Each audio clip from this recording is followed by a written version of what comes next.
Hi, I'm Jennifer. And I'm Kitty. And we're the O'Neill sisters. And we love artsy fartsy crafts. We especially love to craft for Easter. And of course, we wanted to make an Easter basket. But we wanted to give it a little bit of a twist. So we made an old-time Easter pail featuring vintage images and dyed wooden eggs. And we're going to show you how to make it right now. Here's what you need. We're going to start with a pail. The pail came from a hardware store. It's straight-sided. This is a 5-quart size. Yes, it's a good size for the goose eggs. And then we need these beautiful Victorian clip art. And we got Easter clip art out of this book. We got a clip art book at the bookstore, and all we did was take it to a copy shop. And we blew up some of the images, so we have different sizes. It'll make it look a little bit different. As the bigger images cover the basket better. Yeah, they cut out a little faster. So you'll want to set yourself down in front of the TV and cut out your images in advance. Yes, for sure. We used about 48 or 50 images. Yes, that's about right. I think that's right. And then you need decoupage medium, and it's essentially just glue, and you can get it at the craft store.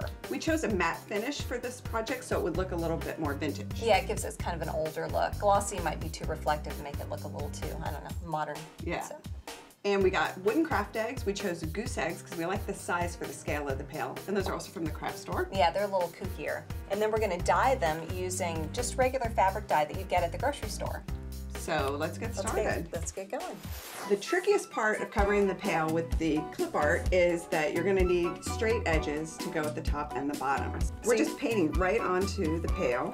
And then we'll go right over it again. So you want the decoupage medium underneath every image and on top of every image. And it will dry clear, so no need to worry about that. And then just keep going. And then we get to the top, we want to put another straight image at the top. And then when we get to the handle, where the handle is on the pail, we're going to cut a piece that'll fit around the handle. And it doesn't have to be too super tidy because we're going to make a bow, and that'll hide any little mistake. And then you just keep going all the way around your entire pail until the whole thing is covered.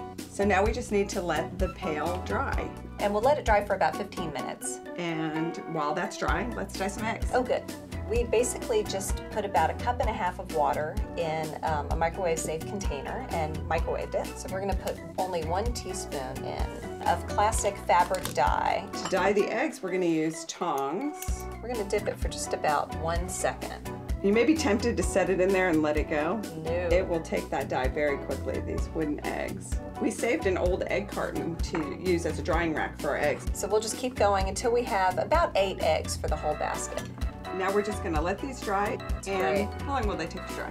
Probably about 20 minutes, I would say. Yeah. Now that our pail is dry, we're ready to make it into our centerpiece for Easter brunch. It looks wonderful. And to do that, we're going to put in some grass that our eggs will sit on top of. Yeah, and instead of using sort of pink or green cellophane that you would use in a kid's Easter basket, we're going to use this really pretty, rich Excelsior. It's called Excelsior. So now we're going to place the eggs in.